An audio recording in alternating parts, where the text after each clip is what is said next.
ভাই বিশ্বাসই হচ্ছে না, আমরা সত্যি জেদ্দায় উমরা সহ বার্ষিক সেলস কনফারেন্স চেষ্টা করলে আল্লাহ তাআলা স্বপ্নও পূরণ করেন। আলহামদুলিল্লাহ, আমাদের কঠোর পরিশ্রমের ফল আজ আমাদের সামনে।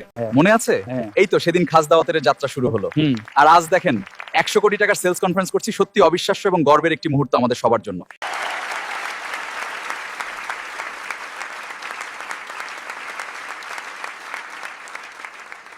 আসসালামু আলাইকুম, আমি হাবিবুল মোস্তফা। আজ ব্যবস্থাপনা পরিচালক হিসাবে নয়, আপনাদের একজন সহযোদ্ধা হিসাবে কথা বলতে এসেছি। আমরা 100 কোটি টাকা শুধু একটা সংখ্যা না, এটা আপনাদের ঘাম, কষ্ট আর স্বপ্নের ফল। আমাদের কষ্ট কেউ দেখেছে, এটাই সবচেয়ে বড় পাওয়া। আলহামদুলিল্লাহ, আলহামদুলিল্লাহ, আলহামদুলিল্লাহ, আলহামদুলিল্লাহ। এই বিশাল সাফল্যের জন্য আমি আপনাদের সবাইকে ধন্যবাদ জানাই।